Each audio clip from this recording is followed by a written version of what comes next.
Hello, everyone. Welcome to our Military Veteran Mental Health Series offered through a partnership with William James College and the Massachusetts Department of Veteran Services. I'm Dr. Jenny D'Olympia. I am the Director for the Military Veteran Psychology Concentration and the Train Vets to Treat Vets programs at William James College. I'm an Air Force veteran and also the spouse of a veteran who served for 23 years. Today's program will be 60 minutes and it will be followed by an optional 30-minute question and answer period with our guest speakers. Please ask questions in the chat and we will address them as we're able, and we'll answer them even more thoroughly at the end. Please feel free to introduce yourselves in the chat so that we know your connection to veterans, we know where you're coming from, and why you might be interested in this program today. And I'll be introducing Dr. John Walsh. He is a co-founder and a member of the board of directors of the Patriot Resilient Leader Institute at Camp Resilience. Dr. Walsh is a consultant to Camp Resilience in the areas of psychoeducation, life skills, workshops, outdoor learning experiences, self-regulation, and mindfulness, and as well as applicant selection. He and his wife, who is a clinical social worker, annually facilitate couples retreats there as well.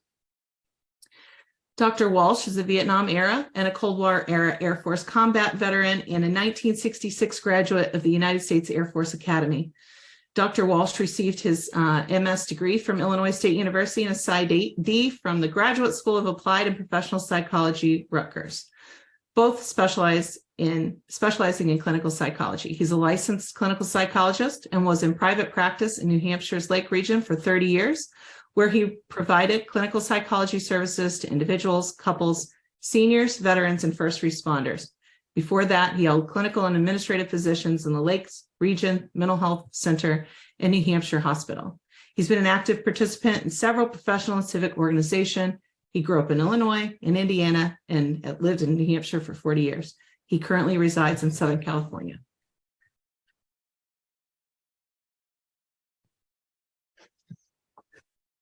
You're muted. There we go.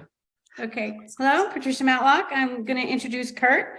Kurt is currently the president of Camp Resilience. He's a United States Army Military Academy graduate who served over 23 years to our great nation.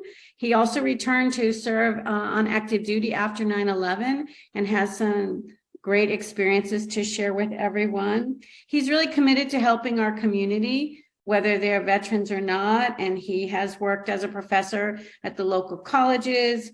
He's been a scout leader, and he keeps his physical activity up by being a ski patrol person. He comes from a true military family. His sons are also graduates of West Point, and we are really glad and excited to hear about the things he has to share with us today. Thank you. Hi, I'm Dr. Angela Tavita-Dick, and I'm here on faculty at William James College. It's my pleasure to introduce Steve Veinotte, who is the Executive Director of Camp Resilience. He retired from the military after more than 20 years of service, most of which was with the New Hampshire Army National Guard, serving in a full-time capacity as a chaplain. As a part of his military duties, he provided training to hundreds of families in the form of weekend retreats, focusing on communication skills and functioning as a team. He intervened on a regular basis with service members and their families in crisis, to include situations involving suicidal ideation, substance use, homelessness, and a host of behavioral health issues. Prior to becoming executive director, he served as a volunteer facilitator, introducing family retreats to Camp Resilience. Welcome, everyone.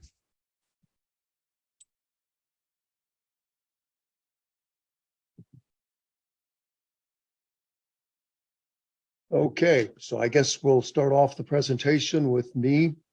So bringing it up in slideshow mode, I hope. There we go.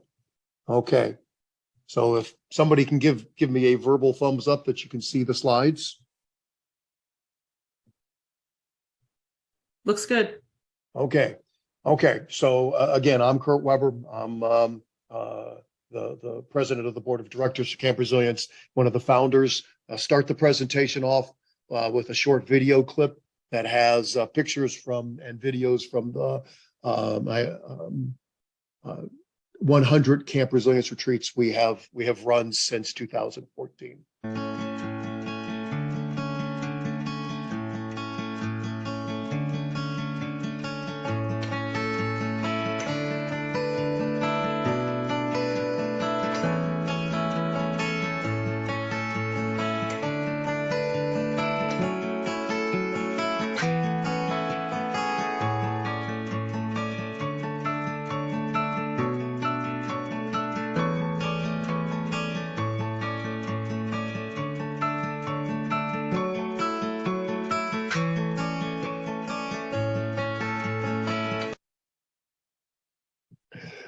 So this next slide shows the mission of the Patriot Resilient Leader Institute, which is the organization we formed back in 2014 to run Camp Resilience.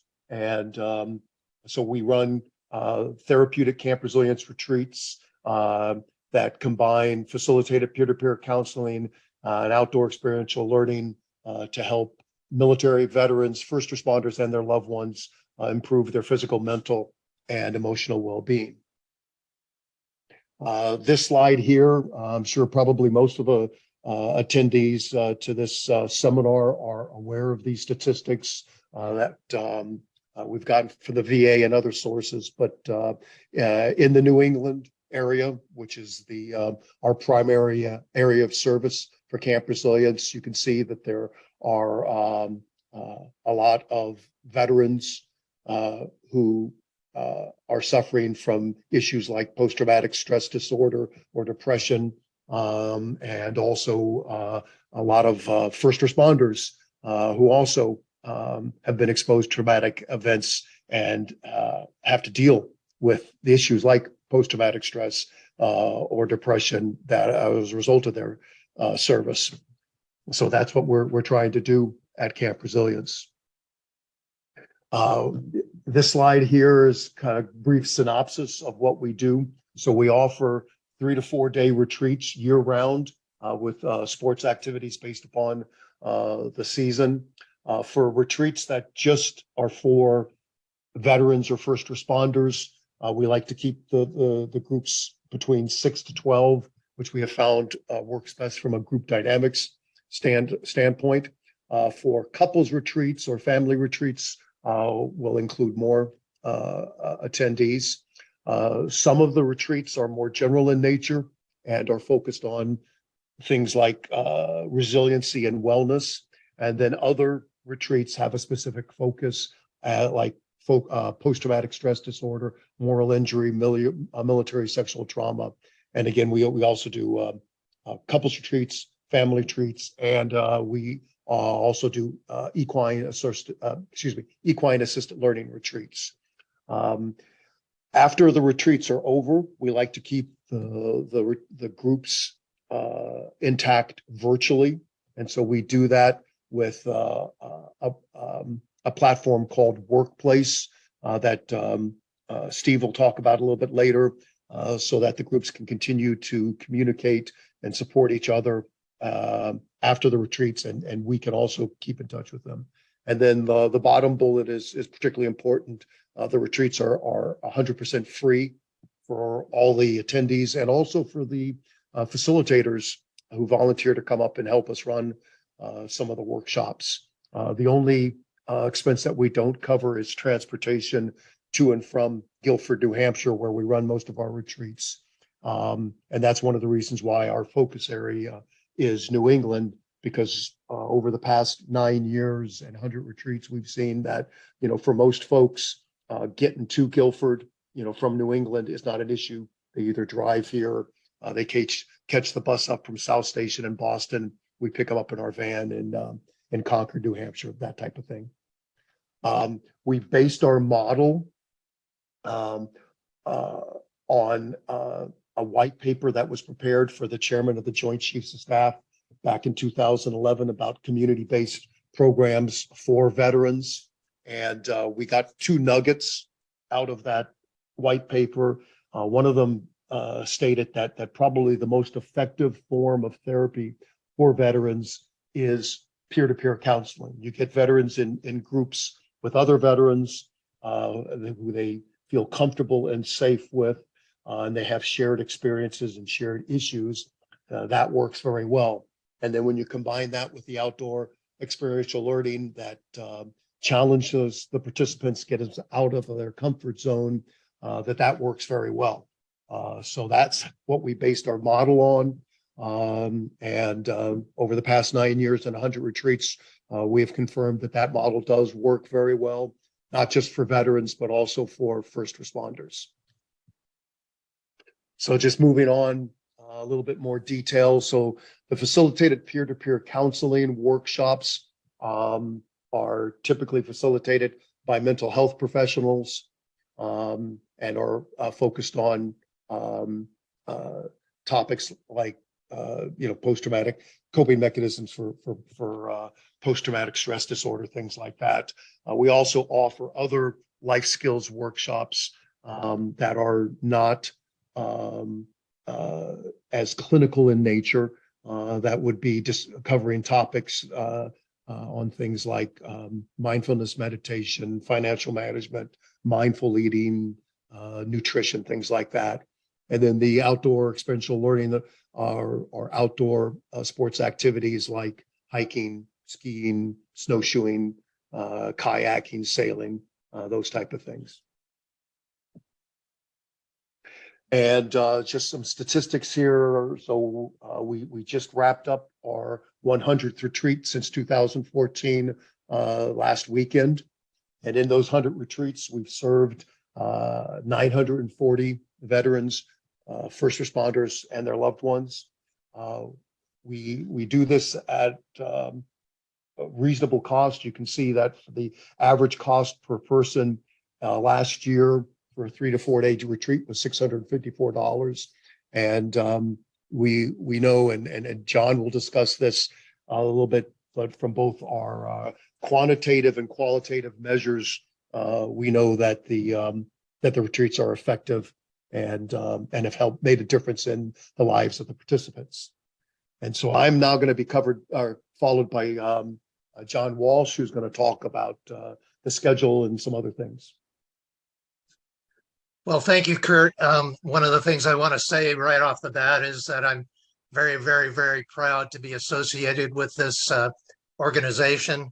I went off the board for a while and then came back after I moved to California. So I do all my work and help with the organization from California now. It gives me chills to go over this with you folks, because as I said, I'm very proud of what we've been able to accomplish. The next two slides cover a typical 4-day schedule for the retreat. We give a copy of the schedule to the participants, but little else so that they can anticipate the structure of what they're going to experience. We have a black space now in front of the slide. Can we maybe get rid of that? There we go. So I'm going to use the slides in two ways. One, to hit some important points that are important aspects of the schedule. And then also I'm going to use as a backdrop to talk about some non-specific and implicit characteristics that we think make the whole program work. By the way, we gave a lot of thought and all to this particular schedule and a number of the other factors. A number of the founders had experience with managing rehab programs, managing military training, command positions in the military. We used evidence-based practices and best practices from the VA. We've used the feedback of participants to modify the schedule over time. And I have to admit that sometimes we've just used our intuition as to what looked best to us. So the first day of the 4-day retreat is an icebreaker day. We, generally speaking, as you can see, get people active fairly quickly. They arrive, check in. Kurt or somebody else on the board gives a welcome briefing, which has expectations about behavior and sort of a preview of what's going to go on. We also get the participants to introduce each other to themselves, and we introduce the staff that's going to conduct the workshop. And very quickly, we move them into a sports activity. One of the things we learn in our military experience is that you don't give people a lot of time to think about what's going to happen, but you give them plenty of time afterwards to process what they experience. And that's kind of what we do. We don't really tell them exactly what they're going to experience. And that works to our advantage because we don't want people pre-thinking and getting afraid and getting intimidated by what we're going to do with them. We give them enough information about safety for the particular experiences that they're going to do, the sports activities or outdoor learning experiences. And as you can see, 16:30 to 17:30 is a facilitated wrap session. That's old terminology for processing the group experience. This rapid and sustained engagement, personal engagement, is part of the more subtle dynamic that we introduced through this schedule. It's supported by the staff and the volunteers and fellow participants. We ask people to be mindful of what they're experiencing, what they're going through, and to process the experience later. The lead facilitator for this particular retreat has a lot of leeway and prerogative to set mindfulness parameters, because everything we do has a mindfulness underlayment. And also the outdoor learning experience parameters. They can either say, well, we want you to just enjoy yourself and be recreational and get as most as you can relaxation and recovery from the experience, or we want it to be a learning experience. So sort of think about your goals before you go into the learning experience. What do you want to get out of this? It also can be something that complements the life skills workshop. We can ask them to pay attention to, for instance, my wife and I do couples therapy, as does the executive director, Steve, not therapy, but the couples workshops.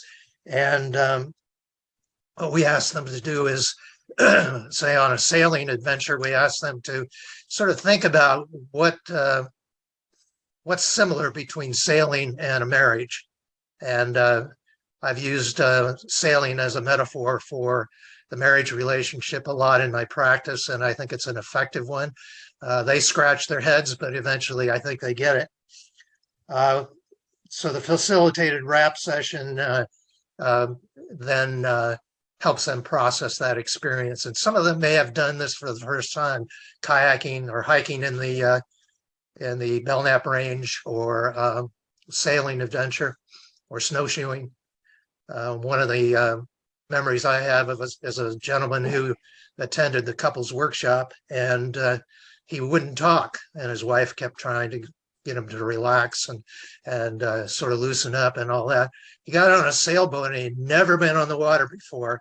The owner of the boat, by the way, we're in J80s, which are competition boats and very fast.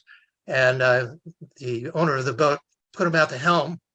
And after that experience, he never stopped talking for the rest of the workshop, the rest of the retreat. It was an amazing sort of transformation that we saw in him. The second day brings in the life skills workshops, and what we, Kurt already said what sort of the workshops are: relationship management, self-management, psychologically, financial management, cooking skills, communication skills. Those are just some of the examples of what we do. The lead facilitator only does facilitation of conversation, and any teaching that they do, it's pretty much to get the conversation rolling. So in keeping with the peer-to-peer facilitated communication and support, in consultation and counseling, the lead facilitator really just gets that going and keeps it going with thoughtful questions and pertinent questions. Again, a sports activity in the afternoon and a facilitated wrap session. So if you could go to the second slide, that would be great. I'm in the second day, third day slide. You can see that day 3 is pretty much a repetition of day 2, life skills workshops in the morning and sport activity or outdoor learning experiences in the afternoon with a facilitated wrap session.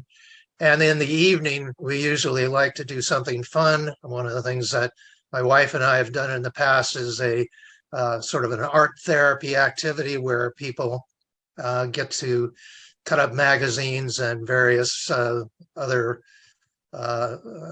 media, newspapers and construction paper, and together, husband and wife make a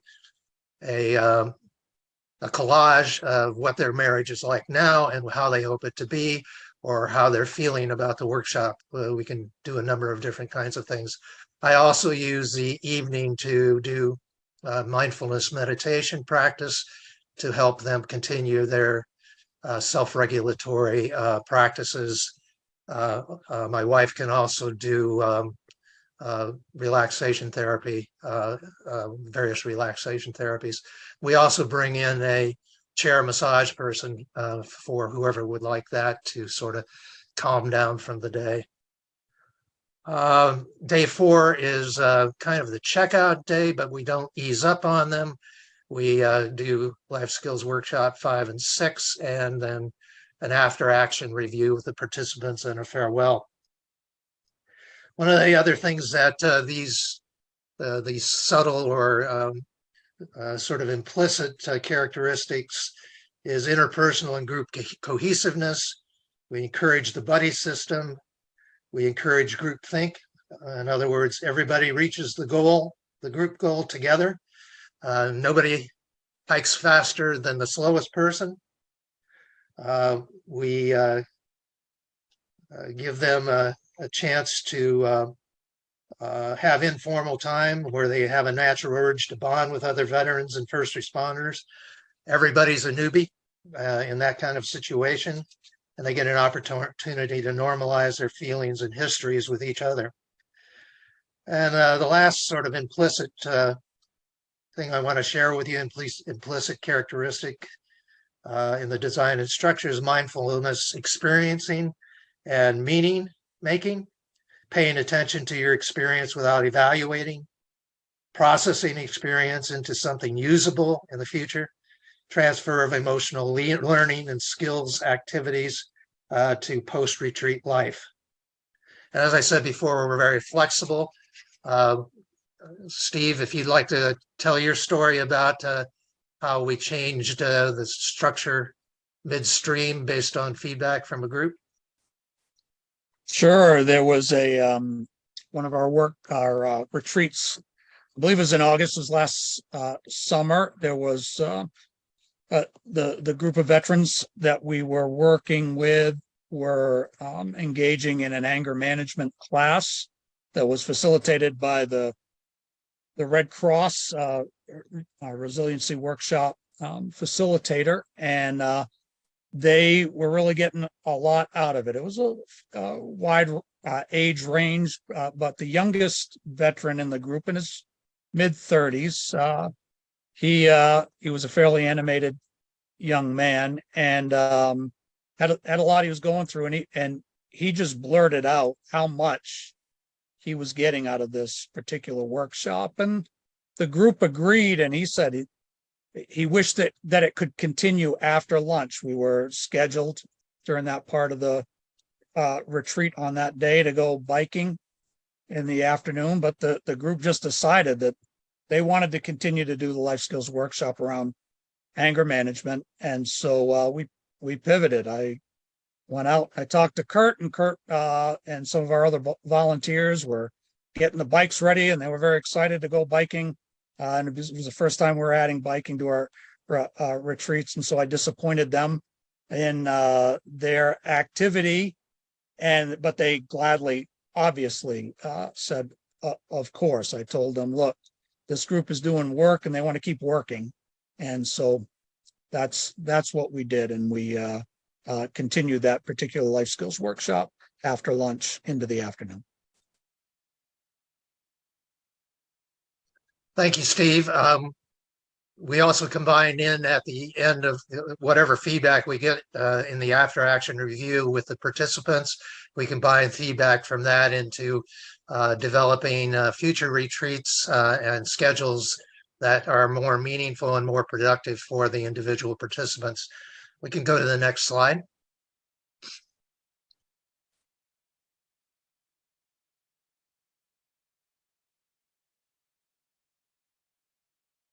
Okay.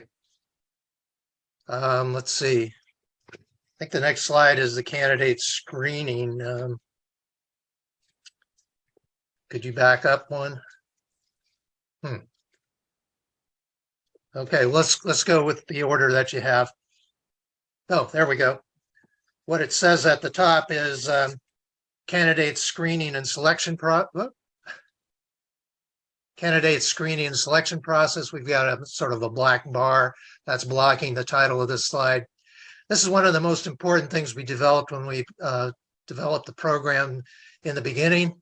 One of the things that we were very interested in is getting people that could actually benefit from our retreat program. I'll go into what that means a little in our next slide.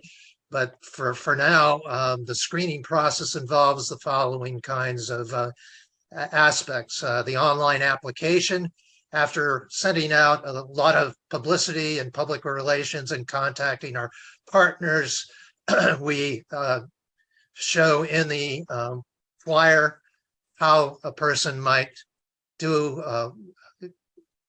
apply to be a participant in one of our retreats. Each of our retreats are themed in some kind of way, either a general retreat or retreats that are like a retreat dealing with post-traumatic stress disorder, or a retreat dealing with military sexual trauma. Another retreat might deal with equine or horse assisted learning, very powerful sort of program. So there's a self-selection kind of idea here that goes along with applying. If a person feels that that particular program would benefit them based on what their past is like, then they apply for that program. We do very little going out and saying, hey, you look like somebody that should go to this program. But we do allow our partners, the veteran centers and the like, to select people that might be people that can use a particular themed program in their journey, in their recovery journey. So the online application includes demographics, a medication list, a symptom checklist, some objective testing components, which I'll cover a little later, verification form, which is used if we have some doubts about the person's ability based on their application. We get them to either have a close relationship person, not a family member, but a close person in their life. Might be a pastor, or it might be their therapist, or it might be a physician or somebody from the VA, to verify that they can benefit from the program. And there's a checklist that the person goes through and then signs to verify that the person's a likely good candidate to benefit from this retreat. Each of the applications are reviewed by a clinical behavioral health team. Currently, that includes me, and psychiatric nurse practitioner who's also on the board. And once we state our concerns or clearance, we either have this verification form signed, filled out and signed if we have concerns, or we give a recommendation to invite the person. Then they complete the application process by the deposit fee and the like. Here are the things that make a good candidate: inclusionary criteria, that they have a service-connected disability, that there's presence of a PTSD, TBI, military sexual trauma, traumatic brain injury is TBI, and a psychiatric diagnosis in their history, that they have the ability to manage the physical and emotional demands of this retreat, that they're a first-time applicant for this particular retreat's theme, and in particular, if they're being referred by a PRLI, Camp Resilience organizational partner, that they should be invited. So exclusionary criteria include the following, and We'll go into that a little bit more in the next slide, but let's not go there yet. Exclusionary criteria includes any current disruptive behavioral issues, and those of you in the field know that what some of those are. People who have a difficult time relating to other people, people that have uproar type behaviors that disrupt the retreat. So those are just a couple of the disruptive behavioral issues that people may have. If they're dependent on others for self-care, we make sort of an exception of that in the couples retreats, as a lot of times we have people who are disabled, have a service-connected disability, and their wife or a partner or a significant other may be their caregiver. So that's one of the things that we allow in the couples retreats or the family retreats. Any active illegal psychoactive drug use or dependence, any active alcohol abuse or dependence, we ask people to be sober and in recovery for at least a year if they're going to come to our programs, because there's no drinking allowed at the retreats, and of course no use of drugs except prescription drugs. And if they're using illegal prescription drugs, that's a deal breaker as well. If they have active suicidal ideation behavior, they have to be cleared by a clinician. Any dangerous behavior towards others, we make sure that people don't bring any weapons to the retreat, even if that makes them feel safer. If they have weapons, leave them in the car. We prefer before they come that they leave them at home. That just makes a safer environment for everybody, knowing that no weapons are allowed. And if they have an unmanageable quantity of prescription medications, we have had sometimes people apply that are on 15 or more medications to manage their various physical problems, psychological problems, and military connected disabilities. That is a lot to manage if you're going to attend retreats, the workshops. It's a lot to manage if you're going to attend outdoor learning experiences. So we may question their ability to do that. Next slide, please.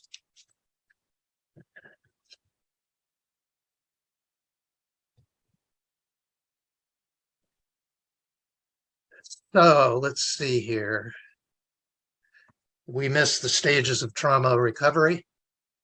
We could go back to that. That's 2 slides back, Kurt. Yep.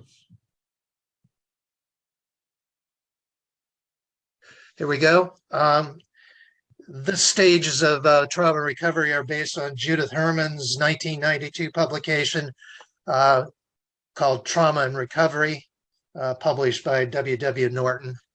And it was modified by Janina Fisher in 2008 for her continuing education series on trauma treatment.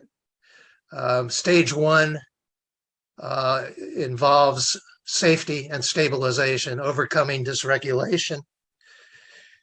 Stage 2 involves coming to terms with traumatic memories, reducing avoidance and fear of traumatic memories, metabolizing traumatic memories and integrating them and sort of getting them behind you.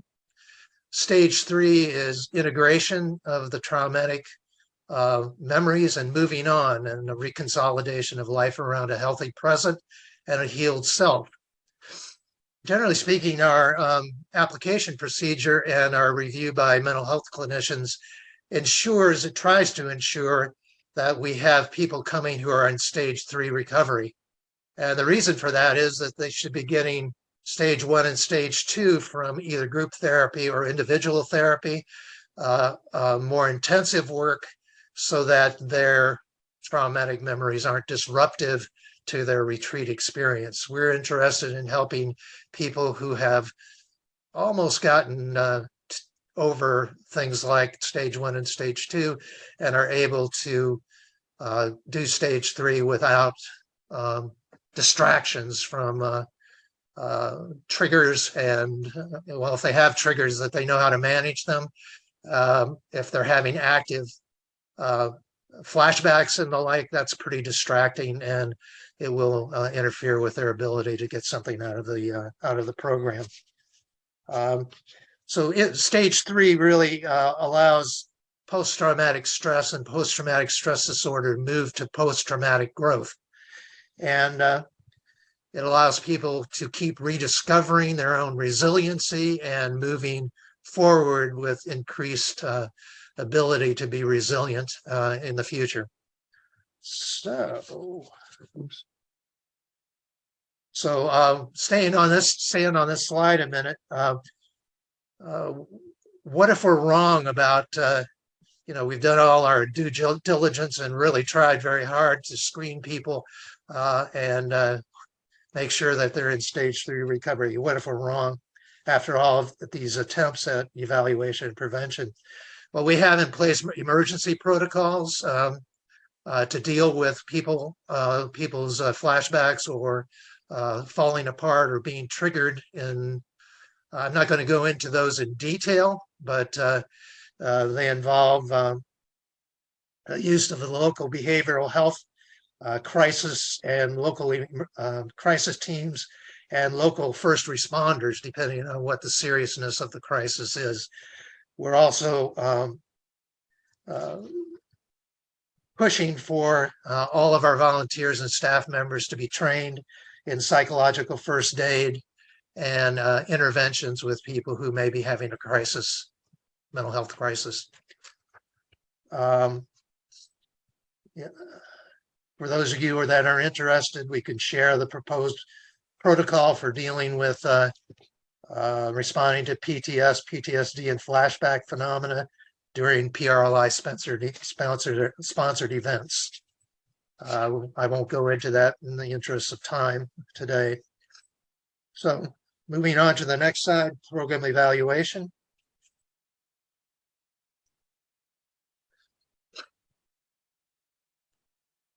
Okay, we're going to start from the bottom up here.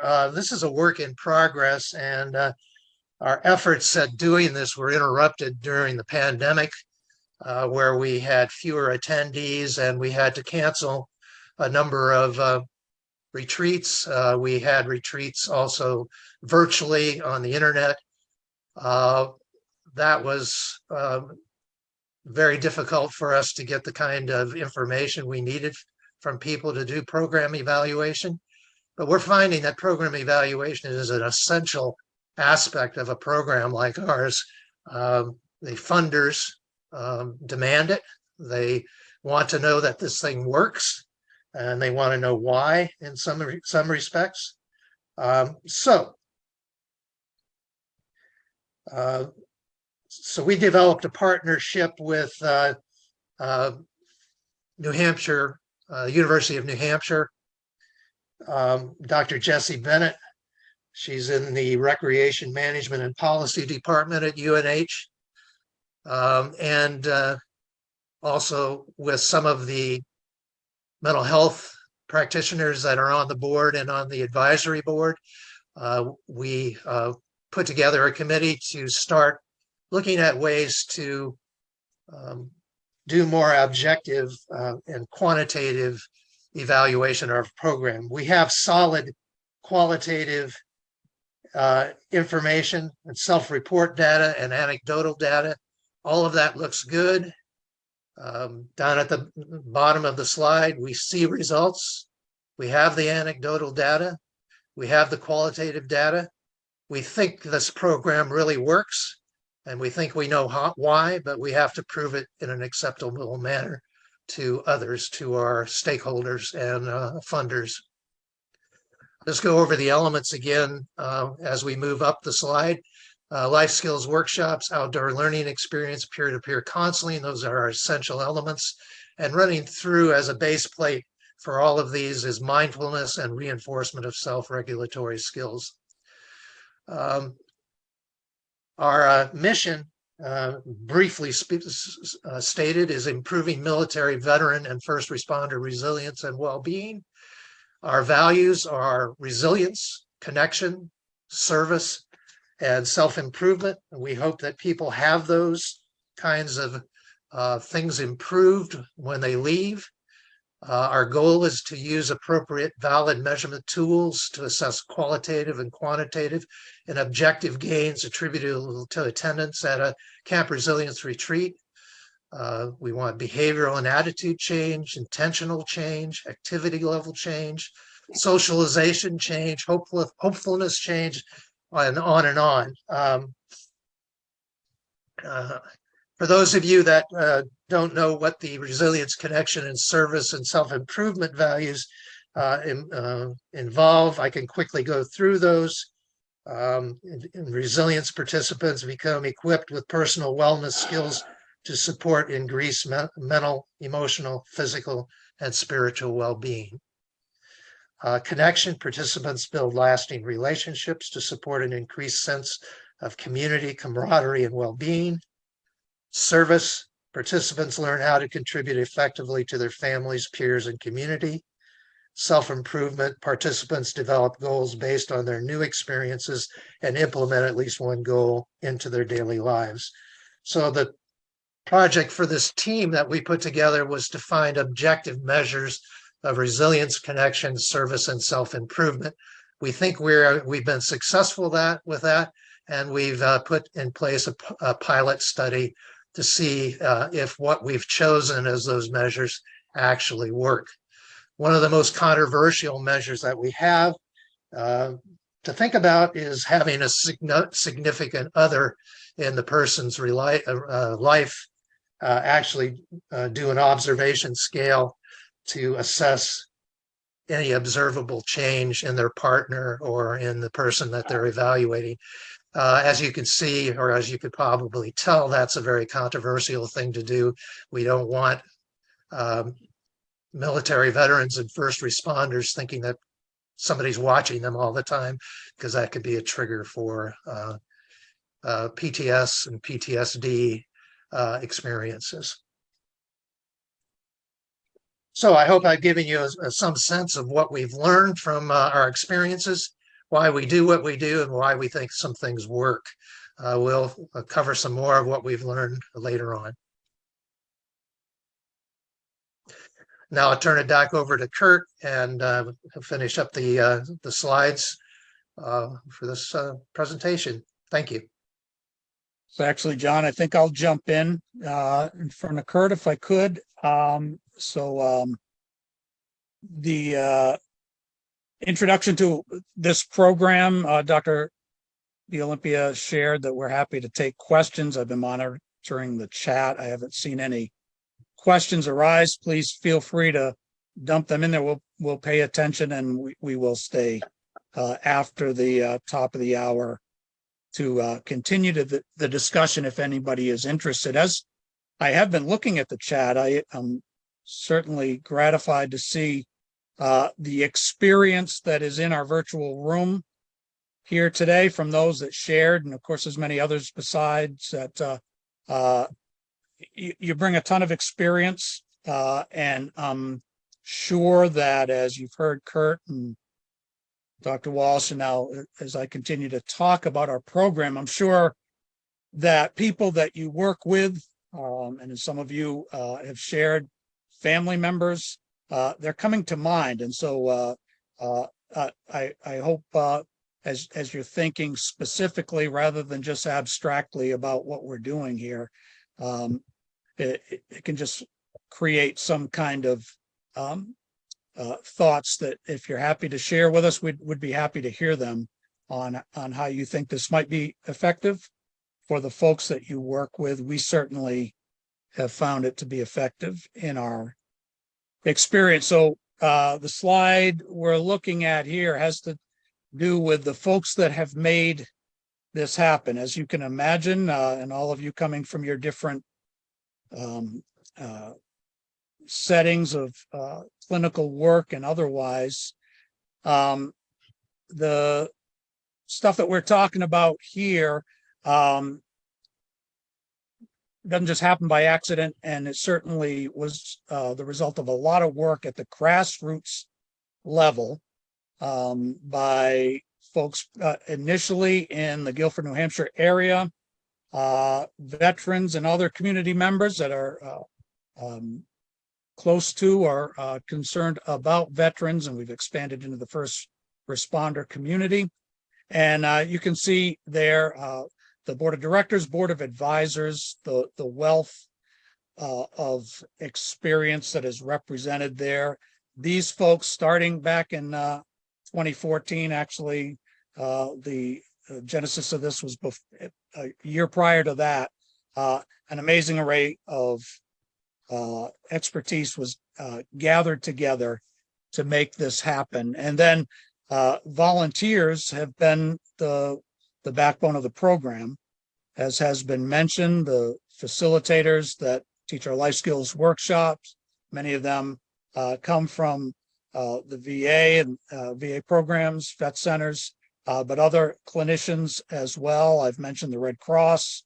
We have a number of partners. I'll talk about that in another slide, but all of them volunteering their time. And I am on staff now, and we have a number of folks on staff. We've got 3 full-time staff members and a part-time development director. In order to provide continuity, we are in a transition moment as an organization, moving from a grassroots volunteer-led organization to one with a professional staff that leverages our volunteer support within the community. But I just want to celebrate the amazing volunteer work that has gone on to make this program what it is today, and we look forward to increasing our growth in the future. And in terms of growth, I do see a question in the chat I want to address. So are there plans to expand into other areas of the country? Appreciate the question. We cover our catchment area that we have assigned for ourselves as New England. We do have folks that come from outside New England. Kurt mentioned earlier, the retreats are at no cost to the participants other than travel to the retreats. And all our retreats have been in New Hampshire, many of them in Gilford, but we have expanded to other areas. We would like to continue to expand. We don't have definite plans on doing that, but we are in the planning stage of seeing how we might be able to take our show on the road and further expand to other areas of New England. But we have had folks throughout New England and the Northeast attend our retreats. So Kurt, next slide, if you could. Kurt mentioned this earlier. Following our retreats, we try to stay engaged with our participants. And one of the ways we do that, we have social media platforms we've worked with, initially Facebook, and now another platform called Workplace. And we have private groups that we encourage the participants to join, and we attempt to stay in contact with them through that. Not only that, we seek to facilitate the peer-to-peer support through those platforms to continue. I'll be honest with you, sometimes it works, sometimes it doesn't. But we certainly try. And then in some cases, it just happens organically, and that's what we love to see. I was recently talking to one of our participants of a retreat back in December. In that particular retreats, there were a few Vietnam veterans. There was one younger veteran in his mid-30s, folks in between. And the young veteran exhibited some self-disclosed some issues that he's dealing with, and everybody took him under their wing. And one veteran in particular that happens to live close by, I've learned he's meeting with him weekly. Comments continue to pop up in Workplace, but that's what we're shooting for, is to build connections between our participants that extend beyond our retreats. And also we seek to connect our participants with support entities within their communities as they travel back to the places that they come from. And got another question in the chat. It says, have you considered if there's a version of these retreats be possible to do at higher risk veterans or service members? And so we have a pretty detailed protocol that John has shared, and that's our current program that we're moving forward with. However, with all those safety nets in place, people get to our retreats as they are, and we have a pretty good track record of dealing with folks as they are when they get to the retreats. The value, the magic really of the peer-to-peer support program is that veterans can take care of each other, and first responders the same. So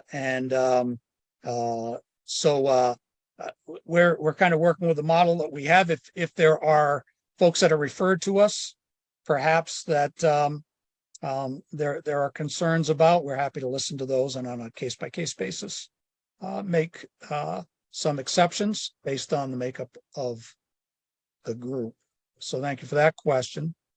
Gonna plow ahead here and talk about our partnerships. You've heard the saying that you can lead a horse to water, you can't make them drink.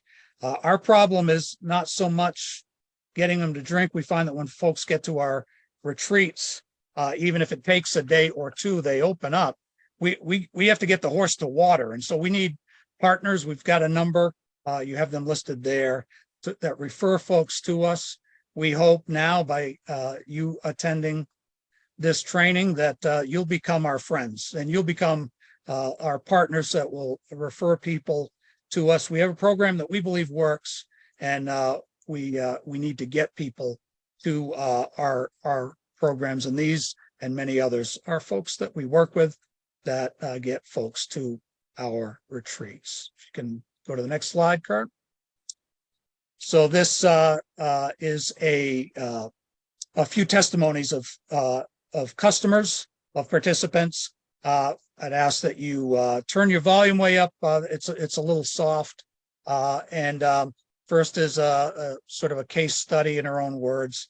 I'd like you to hear some of the comments of our participants themselves. A few years ago, the foundation of my life was shaken. Hi, my name's Nancy.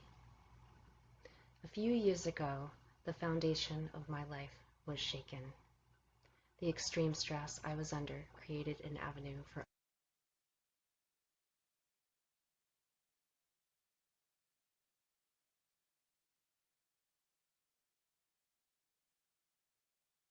Hi, my name's Nancy. A few years ago, the foundation of my life was shaken. The extreme stress I was under created an avenue for unresolved trauma to return for healing. I suffered from undiagnosed PTSD silently since my time on active duty as a U.S. Marine. Being far from my family and culture of origin, when crisis hit, I found myself lost, anxious, and depressed. I could not remember what calm felt like, nor joy. I felt completely broken, with pieces of myself scattered and lost to the wind. Fortunately, I was able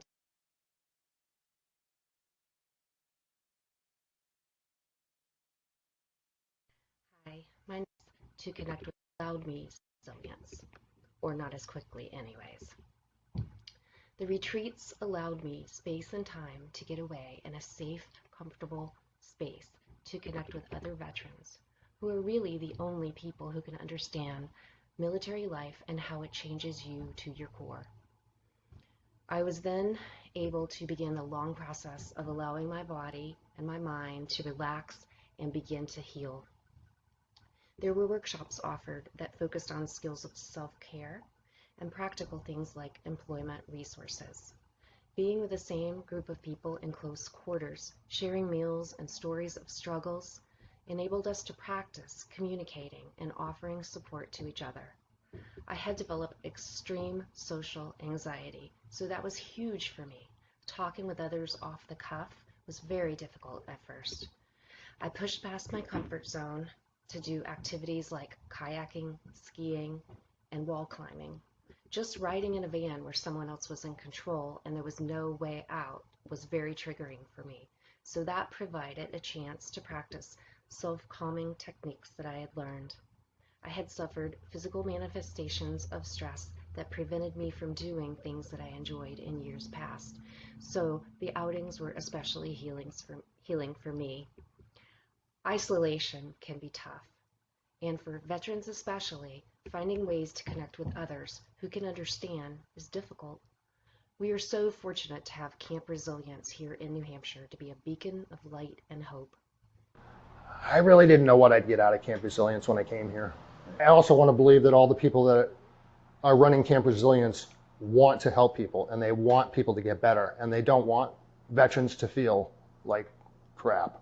At first, I really didn't like the life coach woman. But, you know, I've been thinking about so many things she said, and it's so true. This stuff is so true, you know. When you get together with other vets and other people that have served or have experienced traumatic environments, whether it is through their jobs, it's like a camaraderie, a sense of relief. We all know, you know, we're all here, and I don't know, I just feel safe in this space. So, and because I don't really do things when I'm home, this gives me that relief.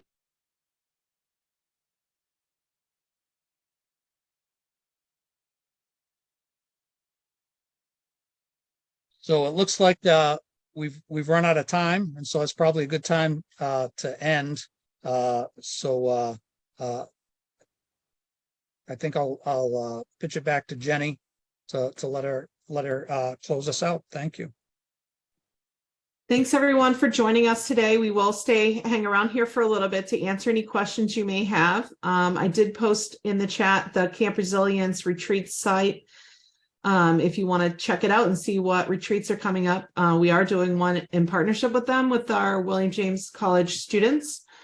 We're very excited to have this opportunity to host you as our guests here, and to have Camp Resilience be available here to share about their wonderful program. They really are able to do a lot of amazing things for our veterans, and all through support of volunteers in the community. Thanks very much.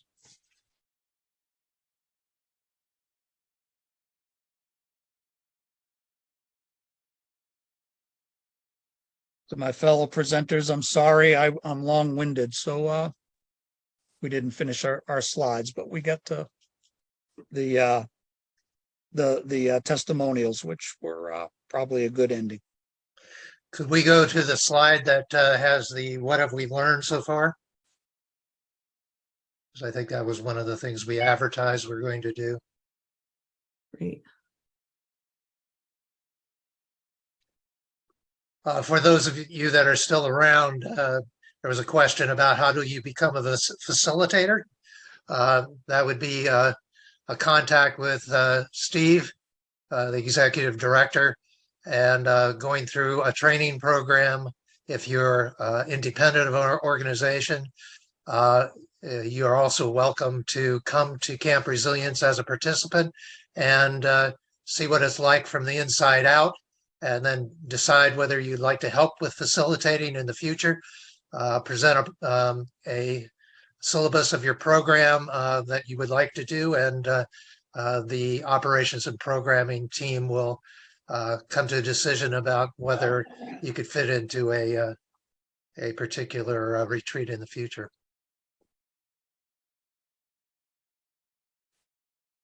I think you all shared this, but what is the cost to veterans that attend this? There's no cost. That's quite amazing. I think Right. We cover all expenses except transportation to and from Gilford, New Hampshire, or Goffstown, where we do our equine retreats. Thank you.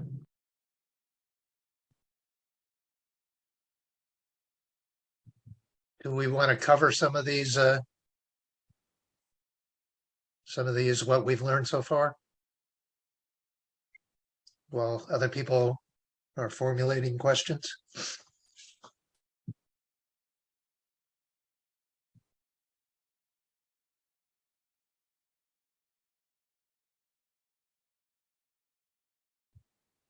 Kurt, I think you have the first one if you want to cover that. Yeah, I was just assuming that people were kind of reading them. The first lesson learned is that the 3-prong model works. We know that. And then, then I think, Steve, you were going to talk about the second bullet, and I think you've already have. Sure. Yeah. You can lead a horse to water, but you can't make them drink. We need to get the horses to the water. And our experience is they enjoy drinking from the trough once they get here. And so we need as many allies as possible to get folks to this resource. And number 3, some people have asked the question, can we do veterans and military veterans and first responders at the same time? Well, what we found is that the origins of PTSD are different for veterans and first responders. And even though they're different, both of them can benefit from Camp Resilience, the Camp Resilience program. They can even attend the same retreats together. And there's a benefit to that kind of interdigitation of the two populations. Even though they're different, they can learn from each other. And Forge VFR in Manchester, who is one of our partners, feels very strongly that veterans and first responders can attend the same retreats. Right.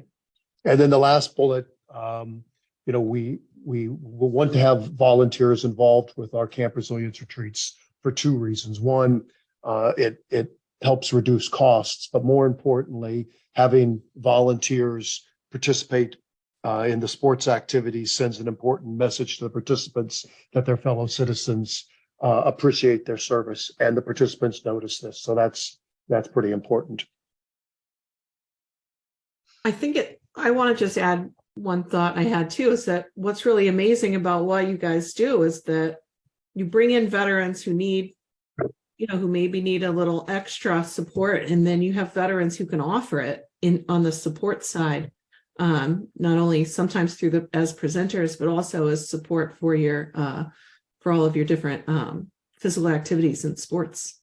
I think that's really, helpful for the volunteers as well. Right.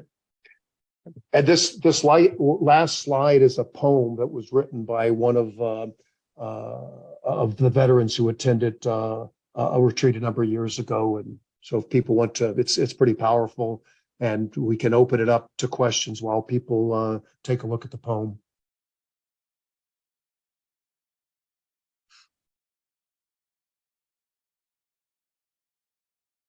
And I think at this stage, we don't necessarily need questions in the chat. They can be just,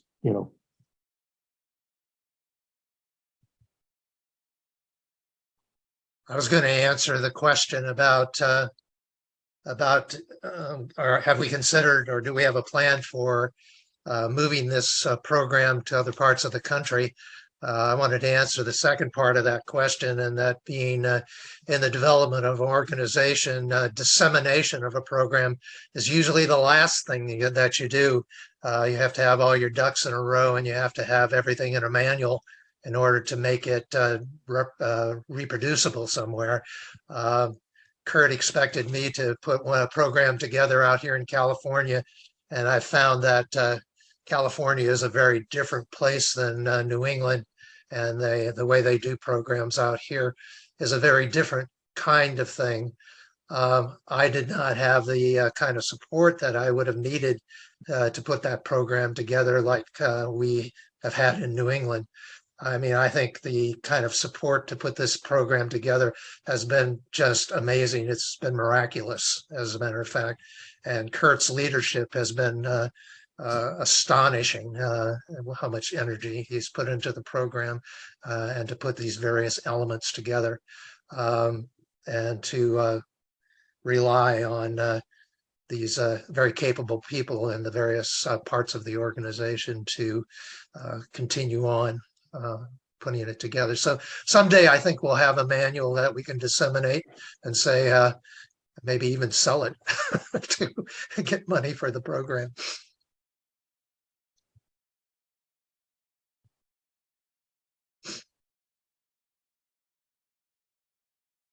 But did we say that we're our target audience is Greater New England? I think we did, right? Right now, although we've had some people come in from as far away as the southern states and more Midwestern states come in by plane.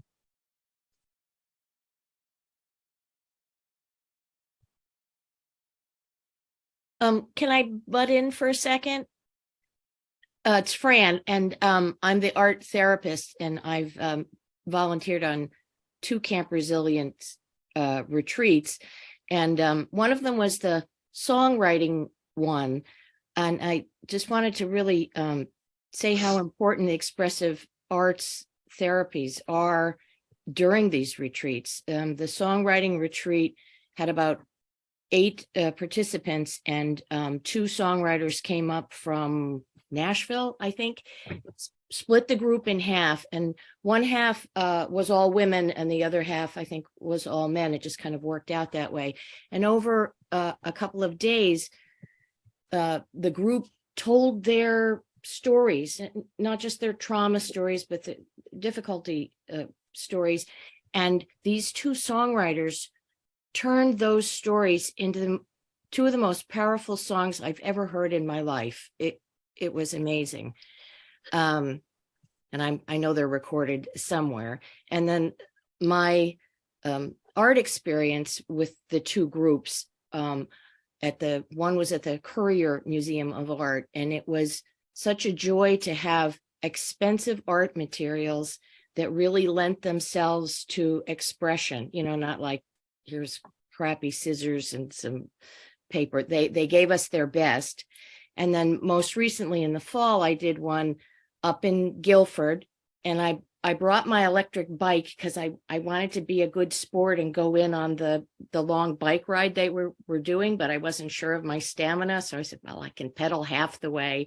And both times I went and had dinner with the group ahead of time. The one in Gilford, I slept overnight so that they could get used to me. I could get used to them. I could break down their fear of art or barriers, and encourage self-expression. Also to encourage, some of them were already artists and would continue to do art, and other people discovered something that they liked doing that they could continue after the retreat, as well as communicating with each other. So it was it's a little different way to build community and expression. So thank you for letting me butt in, but I just thought it was such a wonderful part of both of those retreats. I wanted to talk it up. And Jenny, if you want, I could share the links to the videos of them performing those songs. Really very powerful songs. That sounds really nice. Sure. I can send you those links, Jenny, if you want. Okay, sure. That would be great. And Jenny, I see somebody has asked for obtaining the protocol for managing triggers, emotional upset, and panic that might come up for participants. If I don't see this person on, I don't think she's still here, but I can send you that protocol and you could get it to her if you wanted. Okay, that sounds good. Is that okay with you, Kurt and Steve? Sure. And I know I sent the PDF version of the slides, and are those going to be made available or if you want to, you can make them available to the participants. Okay, I think they're made available. I'm not Right. certain, but I'll check for sure. Okay. I'm sorry to interrupt, but Jenny, could you post or send out whatever you do with the evaluation? Because I have to get back to work and I'd love to stay longer, but I can't. Absolutely. That's coming from CE and it's already been sent to people's emails, I believe. I see. All right. Thanks very much. Thanks for a good Sure. workshop. Thank you.